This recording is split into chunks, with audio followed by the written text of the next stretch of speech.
Hello students, welcome to learn commerce with SK. Branch account का ये हमारा first lecture है और इस लेक्चर में हम ब्रांच अकाउंट का इंट्रोडक्शन है वो समझने वाले हैं कि ब्रांच अकाउंट होता क्या है, उसके टाइप्स कौन कौन से हैं, इंडिपेंडेंट ब्रांच, डिपेंडेंट ब्रांच और उसमें कौन कौन से अकाउंट्स प्रिपेयर किए जाते हैं। ओके, और ये सब कुछ हम समझने वाले हैं इस लेक्चर में। और इसके आगे वाले जो भी लेक्चर्स होंगे ब्रांच अकाउंट्स के, उसमें हम प्रैक्टिकल सम्स सॉल्व करेंगे। ओके, तो सबसे पहले तो ब्रांच अकाउंट होता क्या है। एक रिटेलर या फिर कोई बिजनेसमैन है या रिटेलर है, ठीक है, तो उसको अपना बिजनेस को एक्सपांड करना है। ठीक है, अपने जो सेल्स है वो बढ़ानी है, बिजनेस को एक्सपांड करना है, तो इसलिए वो क्या करेगा, डिफरेंट डिफरेंट सिटीज में या डिफरेंट डिफरेंट लोकेशन में वो अपनी शॉप्स ओपन कर देगा। ठीक है, तो हम उसको क्या कहेंगे, ब्रांच कहेंगे। जो डिफरेंट डिफरेंट शॉप्स जो है वो ओपन करेगा, तो हम उसको क्या कहेंगे, ब्रांच कहेंगे। वो अपने बिजनेस को एक्सपांड करने के लिए करेगा ये। ठीक है, the shops run at different places under single ownership and management. Management और एंड ओनरशिप तो किसकी रहेगी, जो मेन है उसकी ही रहेगी। ठीक है, are known as branches. For example a bank, bank का एग्जाम्पल लेते हैं। Bank with multiple branches in different cities, different different cities में उसकी ब्रांचेस तो होती है, जैसे कि एसबीआई, एसबीआई की भी बहुत सारी ब्रांचेस होती है। ठीक है, फिर दूसरा एग्जाम्पल है shops of Bata shoes company, तो बाटा शूज की भी बहुत सारी शॉप्स होती हैं। ठीक है, फिर डी मार्ट हो गया तो उसकी भी बहुत सारी ब्रांचेस हैं अलग अलग सिटीज में। ठीक है, तो ये भी एक एग्जाम्पल होगा होगा ब्रांचेस का। अब जो this branches are managed from one central office which is called head office. जो मेन होगा ना वो क्या होगा, हेड ऑफिस होगा, जो वो सेंट्रल ऑफिस होगा, हेड ऑफिस, उसे क्या हम कहेंगे, हेड ऑफिस होगा। ब्रांच अकाउंट्स, अब ब्रांच अकाउंट्स क्या होता है कि branch accounts refer to the accounting system used to record and manage the financial transactions of a branch of a business. Business के जो भी ब्रांच है उसके जो भी फाइनेंशियल ट्रांजेक्शन को रिकॉर्ड करने के लिए और मैनेज करने के लिए ब्रांच अकाउंट्स का अकाउंटिंग सिस्टम को यूज किया जाता है। ओके, ब्रांच अकाउंट्स यूज किया जाता है ब्रांच के जो भी सारे फाइनेंशियल ट्रांजेक्शन है उसको रिकॉर्ड करने के लिए। ऑब्जेक्टिव्स क्या है ब्रांच अकाउंट्स के, in order to know the profit और loss made by the branch. अब ब्रांच हमने शॉप तो ओपन की है तो जानना तो होगा कि वो प्रॉफिट कर रहा है या फिर लॉस कर रहा है। ठीक है, helps in controlling the branch activities. Branch की जो भी सारी एक्टिविटीज है उसको कंट्रोल करने में भी हेल्प करता है। हेड ऑफिस जो है वो उसको कंट्रोल कर सकता है। ठीक है, to know the exact requirements of a branch about the goods और कैश। जो भी सारी रिक्वायरमेंट्स है ब्रांच को कि उसको क्या चाहिए, गुड्स चाहिए और कैश चाहिए एक्सपेंसेस के लिए, या फिर जो भी सारी अरेंजमेंट है वो कर सकता है हेड ऑफिस। ठीक है, इसीलिए वो प्रिपेयर करता है branch accounts to evaluate the progress and performance of branch. Branch की जो भी प्रोग्रेस है या परफॉर्मेंस है उसको इवेल्यूट करने के लिए ब्रांच अकाउंट्स प्रिपेयर किए जाते हैं। ठीक है, ताकि हेड ऑफिस को पता चले कि इस शॉप को, इस ब्रांच को आगे तक चालू रखना है या फिर बंद कर देना है। ठीक है, अगर वो लॉस कर रहा होगा तो वो ऑब्वियसली बंद कर देगा या फिर कुछ चेंजेस करेगा, डिसीजन चेंज कर सकता है, वो कुछ कुछ अलग कर सकता है वो। और प्रॉफिट कर रहा है तो और ज्यादा प्रॉफिट या प्रॉफिट को मेंटेन कैसे कर सकता है, तो ये सारे जो डिसीजन हो गए तो वो सब कुछ हेड ऑफिस ले सकता है with the help of branch accounts. Okay, अब टाइप्स कौन कौन से हैं, तो टाइप्स में एक है डिपेंडेंट ब्रांच, वो पूरी तरह डिपेंड रहती है हेड ऑफिस पे। ठीक है, डिपेंडेंट ब्रांच। सेकंड है इंडिपेंडेंट ब्रांच और थर्ड है foreign branch. Okay, dependent branch तो उसमें भी तीन टाइप है। एक है branch selling goods for cash only, सिर्फ और सिर्फ कैश से ही वो सेल कर रही है। दूसरी तो branch selling goods both for cash and credit, and third is branch which is supplied goods at invoice price। तो ये तीन टाइप की होती है और एग्जाम में भी इसके ऊपर से बहुत सारे जो सम्स है वो भी आते हैं ब्रांच, डिपेंडेंट ब्रांच के और इंडिपेंडेंट के भी। अच्छा, वो समझते हैं अब आगे एक एक करके। फर्स्ट इज डिपेंडेंट ब्रांच, वो डिपेंड रहती है किस पे, हेड ऑफिस पे पूरी डिपेंड रहती है। A branch that relies on the head office for its major decisions, financing, and operation, सभी के लिए वो किसके ऊपर रिलाय करती है, हेड ऑफिस के ऊपर रिलाय करती है पूरी तरह से। ठीक है, जो भी सारे डिसीजंस लेने हो, कैसे सेल करना है, कैश से करना है या क्रेडिट पे करना है सेल, ठीक है, तो और एक्सपेंसेस वगैरह, तो वो सब कुछ जो भी डिसीजन लेने हो फाइनेंशियल के हो या ऑपरेशन से रिलेटेड हो, वो सारे के सारे किसके ऊपर रिलाय करती है, वो हेड ऑफिस। हेड ऑफिस जैसा कहेगा वैसा उसको करना है ब्रांच को। Certain books for recording sales, cash received and payments, ये सब कुछ जो है वो ब्रांच अकाउंट मेंटेन रखता है, बट जो भी कंप्लीट सेट ऑफ बुक्स है वो मेंटेन नहीं रखता branch. The head office will maintain separate accounts of all such branches. Head office तो मेंटेन रखेगा ही, ब्रांच के जो भी सारे अकाउंट्स है वो कौन मेंटेन रखेगा, हेड ऑफिस मेंटेन रखेगा। Okay, such branches can be divided into three types, तीन टाइप्स में डिवाइडेड है। एक तो branch selling goods for cash only, the goods being supplied by head office. अब हेड ऑफिस जो है वो गुड्स सप्लाई करेगा और सिर्फ कैश पे ही उसको सेल करना है, क्रेडिट का कुछ भी नहीं, सिर्फ और सिर्फ कैश पे ही सेल करना है। ओके, और आगे second is branch selling goods both for cash and as well as credit, वो कैश पे भी कर सकता है और क्रेडिट पे भी कर सकता है। और third is branch which is supplied goods at N invoice price, वो इनवॉइस प्राइस पे सप्लाई करेगा। मीन्स इनवॉइस प्राइस मीन्स उसके अंदर एक फिक्स्ड परसेंटेज ऑफ प्रॉफिट भी ऐड होगा कोस्ट के अंदर, कोस्ट में, ठीक है, कोस्ट प्लस प्रॉफिट, तो वो होगा इनवॉइस प्राइस। अब इसमें कौन कौन से अकाउंट्स जो in the books of head office, अब हेड ऑफिस के बुक्स में कौन कौन से अकाउंट्स बनाए जाते हैं, ठीक है, तो हेड ऑफिस के बुक्स में ये तीन अकाउंट्स जो है, एक तो है branch account, trading account and branch profit and loss account. तो ये तीन जो अकाउंट्स है वो कंपलसरी तो होते ही होते हैं हेड ऑफिस के बुक्स में, क्योंकि ये डिपेंडेंट ब्रांच है, तो ऑब्वियसली ब्रांच अकाउंट तो होगा ही, branch trading account and branch profit and loss account, ये तीन अकाउंट तो होते ही हैं। ठीक है, चाहे फिर वो ब्रांच कैश पे सेल करे या कैश और क्रेडिट पे सेल करे या इनवॉइस प्राइस वाला कुछ भी हो, पर ये तीन अकाउंट तो होते ही हैं। ठीक है, बाकी के दूसरे दो दो अकाउंट जो है, एक पेटी कैश अकाउंट है और एक है डेटर्स अकाउंट, वो डिपेंड करता है कि हमें क्या फाइन करना है। ठीक है, अ, तो जो पेटी कैश अकाउंट है वो तो तीनों में बन सकते हैं, कैश पे अगर सेल करे तब भी, कैश एंड क्रेडिट और इनवॉइस प्राइस इन तीनों में हो सकता है। ठीक है, एक दो तीन तीनों टाइप की ब्रांच में हो सकता है। और डेटर्स अकाउंट तो सिंपल सी बात है, वो कैश वाले में तो होगा नहीं, कैश पे ही वो सेल कर रहा है, तो डेटर्स की तो बात ही नहीं होगी। यानी सेकेंड और थर्ड टाइप में डेटर्स अकाउंट प्रिपेयर करना होता है, कैश और क्रेडिट और इनवॉइस प्राइस वाला, ये दो। ठीक है, तो अब इन अकाउंट्स का फॉर्मेट देख लेते हैं हम। तो फर्स्ट ब्रांच अकाउंट का फॉर्मेट देखते हैं। तो ब्रांच अकाउंट, तो डेबिट साइड पे क्या आएगा, तो जो हेड ऑफिस है वो ब्रांच को अगर कुछ भी भेजेगा, ठीक है, हेड ऑफिस ब्रांच को कुछ भी भेजेगा, वो कहां पर आएगा, डेबिट साइड आएगा।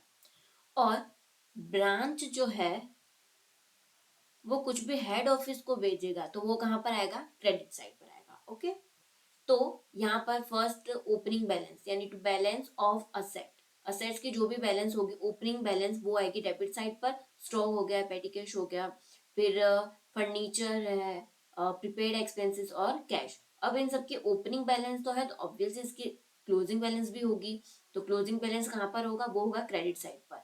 ठीक है, एट द एंड कहाँ पे होगा, क्रेडिट साइड पर होगा। क्लोजिंग स्टॉक, पेटी कैश, फर्नीचर, फर्नीचर की अमाउंट जो है वो डेप्रिसिएशन माइनस करने के बाद लिखी जाएगी। फिर प्रीपेड एक्सपेंसेस, कैश, जो भी सारी असेट होगी उसकी क्लोजिंग कहाँ पर आएगी, क्रेडिट साइड पर, और ओपनिंग आएगी यहाँ पर डेबिट साइड पर। और फिर to goods sent to branch, जैसे मैंने आपको बोला जो भी हेड ऑफिस जो है वो ब्रांच को जो भी भेजेगी वो कहाँ पर आएगा, डेबिट साइड, यानी गुड्स भेज रही है ब्रांच को तो कहाँ पर आएगा, डेबिट साइड। और गुड्स जो है वो रिटर्न कर रहा है branch, goods return by branch, तो वो कहाँ पर आएगा, क्रेडिट साइड पर आएगा। ठीक है, ब्रांच क्या कर रहा है, गुड्स रिटर्न कर दे रहा है हेड ऑफिस को, तो वो कहाँ पर आएगा, क्रेडिट साइड पर आएगा। तो ये भी आपको ध्यान रखना है, और हर सम में इतना तो होता ही होता है। ठीक है, उसके बाद है कैश और बैंक अकाउंट, मीन्स जो भी सारे एक्सपेंसेस हो गए paid by head office and पेटी कैश सेंट, वो सब कुछ कहाँ पर आएगा, वो होगा डेबिट साइड पर, ठीक है। जो भी हेड ऑफिस जो है वो एक्सपेंसेस पे कर रहा है, या फिर हेड ऑफिस पेटी कैश जो है छोटे छोटे एक्सपेंसेस के लिए जो भी कैश बेचता है ना ब्रांच को हेड ऑफिस, तो वो सब कुछ कहाँ पर आएगा, डेबिट साइड पर आएगा। और जो भी प्रॉफिट होगा, प्रॉफिट ऑफ ब्रांच, जो भी प्रॉफिट होगा वो भी आएगा यहाँ पर डेबिट साइड पर। और जो भी लॉस होगा वो कहाँ पर आएगा, वो आएगा क्रेडिट साइड पर। और क्रेडिट साइड पर बैलेंस ऑफ लायबिलिटी, जो भी ओपनिंग बैलेंस होगी लायबिलिटीज की वो यहाँ पर आएगा, और जो भी क्लोजिंग बैलेंस होगी लायबिलिटीज की वो आएगा डेबिट साइड पर। और कैश और bank account means sales proceed. अच्छा, ब्रांच जो है, हेड ऑफिस जो है, ठीक है, वो ब्रांच को देगी गुड्स बेचने के लिए कि इतना गुड्स है वो तुम बेचो, बेच दो, सेल करो। तो ब्रांच जो है वो सेल करने के बाद जो भी अमाउंट होगी, जो भी कैश होगी, तो वो क्या करेगी, अब ब्रांच को सॉरी हेड ऑफिस को वापस दे देगी। तो मीन्स जो भी सेल प्रोसीड में जो भी सेल करने से जो भी कैश होगी वो हेड ऑफिस को वापस दे देगी ब्रांच, तो इसलिए वो कहाँ पर आएगा, क्रेडिट साइड पर आएगा। यानी ब्रांच जो है वो हेड ऑफिस ऑफिस को कैश बेच रही है, तो वो कहाँ पर आएगा, क्रेडिट साइड पर आएगा। फिर किसी डेटर्स ने या किसी कस्टमर्स ने पैसे दिए हैं ब्रांच को, तो ब्रांच जो है वो हेड ऑफिस को देगी, तो वो भी कहाँ पर आएगा, क्रेडिट साइड पर आएगा। ये सब कुछ जब आप सम सॉल्व करोगे तो आपको आपको आसानी से समझ में आ जाएगा सब कुछ। तो ये था ब्रांच अकाउंट। तो आपको बस इतना याद रखना है, हेड ऑफिस ब्रांच को देगी कुछ भी, कैश हो या फिर गुड्स हो कुछ भी, तो वो कहाँ पर आएगा, डेबिट साइड पर। अगर ब्रांच जो है वो हेड ऑफिस को देगी, जैसे गुड्स रिटर्न कर दिया या फिर कुछ कैश होगा वो रिटर्न किया, तो वो सब कुछ कहाँ पर आएगा, क्रेडिट साइड पर आएगा। ओके। अब ब्रांच ट्रेडिंग अकाउंट। तो ट्रेडिंग अकाउंट में क्या आएगा, डेबिट साइड पर आएगा ओपनिंग स्टॉक, क्रेडिट साइड पर क्या आएगा, क्लोजिंग स्टॉक आएगा। सबसे पहले तो इतना। और जो भी गुड्स सेंड किया ब्रांच ने वो भी आएगा, और उसमें से माइनस करना है गुड्स रिटर्न बाय ब्रांच। जो भी रिटर्न किया है गुड्स वो क्या होगा, माइनस हो जाएगा। जो हमने यहाँ पर लिखा था ना, गुड्स सेंट टू ब्रांच, और ये रहा गुड्स रिटर्न बाय ब्रांच, तो वो उन दोनों की एंट्री, सेकंड एंट्री कहाँ पर आएगी, ट्रेडिंग अकाउंट में आएगी। गुड्स सेंट टू ब्रांच, उसमें से माइनस होगा goods return by branch. Okay. और जो भी वेजेस होंगे, जो भी एक्सपेंस जो रिलेटेड टू गुड्स, ठीक है, तो वो कहाँ पर आएंगे, डेबिट साइड पर आएंगे। फिर कैरेज इनवर्स हो गया, और जो भी प्रॉफिट होगा, ग्रोस प्रॉफिट, वो कहाँ पर आएगा, डेबिट साइड पर। और क्रेडिट साइड पर क्या होगा, सेल्स होगा और क्लोजिंग स्टॉक। और जो भी लॉस होगा अगर, तो वो भी होगा क्रेडिट साइड। ओके। तो ये होगा ट्रेडिंग अकाउंट में। अब है profit and loss account. Profit and loss account में डेबिट साइड पर क्या आएगा, सारे के सारे एक्सपेंसेस आएंगे, और क्रेडिट साइड पर क्या होगा, इनकम। ओके। तो सैलरीज हो गया, रेंट, रेट्स, और insurance, printing and stationery, postage and telegrams, फिर एडवर्टाइजमेंट के एक्सपेंसेस जो भी होंगे, पेटी कैश एक्सपेंसेस जो है वो भी आएंगे। ये आपको याद करके याद रखना होगा कि पेटी कैश एक्सपेंसेस कहाँ पर आएगा, प्रॉफिट एंड लॉस के डेबिट साइड पर। फिर डेप्रिसिएशन, और उसके बाद नेट प्रॉफिट, वो सब कुछ कहाँ पर आएगा, डेबिट साइड पर आएगा। और क्रेडिट साइड पर जो भी सारी इनकम्स होंगी ना वो होगा क्रेडिट साइड पर। और ग्रॉस प्रॉफिट जो हम ट्रांसफर करेंगे ट्रेडिंग अकाउंट, ये रहा जो ट्रेडिंग अकाउंट, उसमें जो भी ग्रॉस प्रॉफिट हमें मिला वो हम कहाँ पर रखेंगे, यहाँ प्रॉफिट एंड लॉस अकाउंट के क्रेडिट साइड पर होगा ग्रॉस प्रॉफिट। ओके। तो इतना करना है, और जो भी लॉस होगा वो क्रेडिट साइड पर आएगा, और जो भी प्रॉफिट होगा, नेट प्रॉफिट, वो कहाँ पर आएगा, डेबिट साइड पर। ओके। अब उसके बाद ये तो 3 अकाउंट तो प्रिपेयर करने ही होते हैं। अब वर्किंग नोट में ना ये 2 अकाउंट्स भी होते हैं कभी कभार, पेटी कैश अकाउंट या फिर और एक है डेटर्स अकाउंट। तो इसमें पेटी कैश अकाउंट में बस इतनी ही चीजें आती है, ओपनिंग बैलेंस, और क्रेडिट साइड पे होगा क्लोजिंग बैलेंस, और उसके बाद डेबिट साइड पे पेटी cash received from head office, ठीक है, जो भी पेटी कैश रिसीव हुआ है फ्रॉम हेड ऑफिस वो हम लिखेंगे यहाँ पर। और जो भी एक्सपेंसेस होगा, पेटी कैश एक्सपेंसेस, वो कहाँ पर आएगा, क्रेडिट साइड पर आएगा। ओके। तो पेटी कैश अकाउंट में कभी कभार ये भी फाइंड करने का हो सकता है, या कभी कभार पेटी कैश अकाउंट, पेटी कैश जो है वो भी फाइंड करने सम में आ सकता है, या फिर ओपनिंग या फिर क्लोजिंग। ठीक है, 3 चीजें दी हुई होंगी कोई भी, और एक चीज जो है वो हमें फाइंड करना होगा। ठीक है। और इसकी जो सेकेंड एंट्री है ना पेटी एक्सपेंसेस की, वो कहाँ पर आएगी, यहाँ पर प्रॉफिट एंड लॉस अकाउंट में पेटी कैश एक्सपेंस करके, ठीक है, इसलिए मैंने यहाँ पर बोला था पेटी कैश एक्सपेंस वो प्रॉफिट एंड लॉस अकाउंट में आएगा। जो हम कहाँ से लेकर आएंगे वो होगा पेटी कैश अकाउंट में से, ठीक है।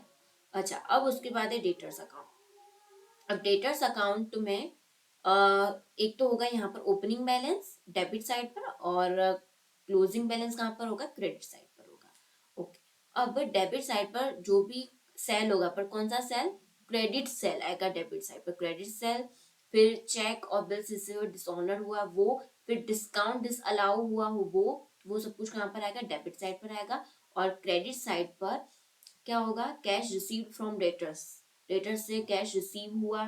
फिर गुड्स रिटर्न किया है, गुड्स रिटर्न, फिर बिल्स रिसीवेबल हो गया, डिस्काउंट अलाउड, फिर बैड डेब्ट्स, तो ये सब कुछ कहाँ पर आएगा, क्रेडिट साइड पर आएगा डेटर्स अकाउंट में।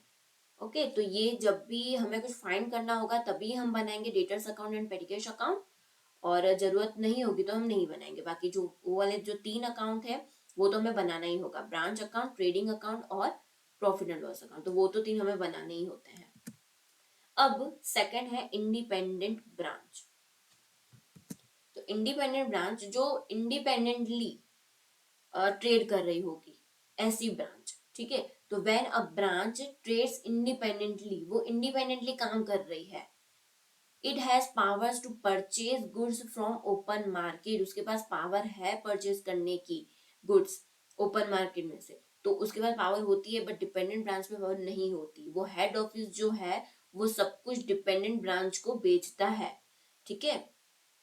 गुड्स हो गए, फिर एक्सपेंसेस के लिए जो जो भी कैश हो गए, वो सब कुछ हेड ऑफिस बेचता है। बट इंडिपेंडेंट में ऐसा नहीं होता, वो सब कुछ वो खुद करता है। It maintains its own independent books of account, independent branch जो है वो अपनी खुद की जो बुक्स ऑफ अकाउंट जो है वो सब कुछ अच्छे से प्रिपेयर करती है, बट डिपेंडेंट ब्रांच वो प्रिपेयर नहीं करती। क्यों, क्योंकि वो हेड ऑफिस प्रिपेयर करती है उसकी सारी accounts. A complete set of books of accounts is kept by the branch, which includes the purchase book, sales book, return books, etc. and a complete set of ledger account. वो सब कुछ अच्छे से prepare करती है independent branch independently, क्योंकि वो काम ही अलग से इंडिपेंडेंटली कर रही है। The branch does not depend upon the head office either for goods और for its expense. Goods के लिए, expense के लिए वो head office के ऊपर depend नहीं रहती, but वो क्या करती है, periodically the branch will send surplus cash to the head office. Obviously जो भी surplus cash होगा वो तो head office को भेजेगा ही, जो हिसाब किताब जो भी होगा वो head office को तो भेजेगा ही, इतना तो होगा। बट वो काम क्या करेगी, बिल्कुल इंडिपेंडेंटली करेगी, हेड ऑफिस के ऊपर रिलाय नहीं रहेगी, डिपेंड नहीं रहेगी हेड ऑफिस के ऊपर। अब है और इसके जो सम्स है ना इंडिपेंडेंट ब्रांच के, वो इजी सम्स होते हैं, और वो भी मैं आपको नेक्स्ट लेक्चर में बताऊंगी। अब है फॉरेन ब्रांच। ओके, तो foreign branch, a branch located outside of a country. Simple सी बात है, फॉरेन ब्रांच मतलब जो भी कंट्री है उसके आउटसाइड कंट्री में जो भी ब्रांच होगी तो हम उसको क्या कहेंगे, फॉरेन ब्रांच कहेंगे। मे फंक्शन एज आइदर डिपेंडेंट और इंडिपेंडेंट, वो डिपेंडेंट ब्रांच भी हो सकती है और इंडिपेंडेंट ब्रांच भी हो सकती है। Its financial statements are prepared in the local currency. Okay, जो उनकी लोकल करेंसी है जहां पर वो ब्रांच है उसी में ही फाइनेंशियल स्टेटमेंट बनेंगे, और जो हेड ऑफिस है उसके बाद वो कन्वर्ट करेगी into the currency of the head office for consolidation. जो हेड ऑफिस है वो क्या करेगी, उनके जो भी फाइनेंशियल स्टेटमेंट है ना उसको अपनी करेंसी में, अपनी कंट्री की जो भी करेंसी होगी उसमें वो कन्वर्ट करेगी फॉर कंसोलिडेशन। ओके, तो ये हो गया ब्रांच अकाउंट। ओके, तो इतने ये 3 अकाउंट्स थे, 3 ब्रांचेस थे, तो वो मैंने आपको बता दिया। अब जो भी इसके साथ जो सम्स है वो मैं नेक्स्ट लेक्चर में कवर हो जाएगा, तो मेरे चैनल के साथ बने रहिए, सब्सक्राइब करें और अपने फ्रेंड्स के साथ शेयर करें। Thank you.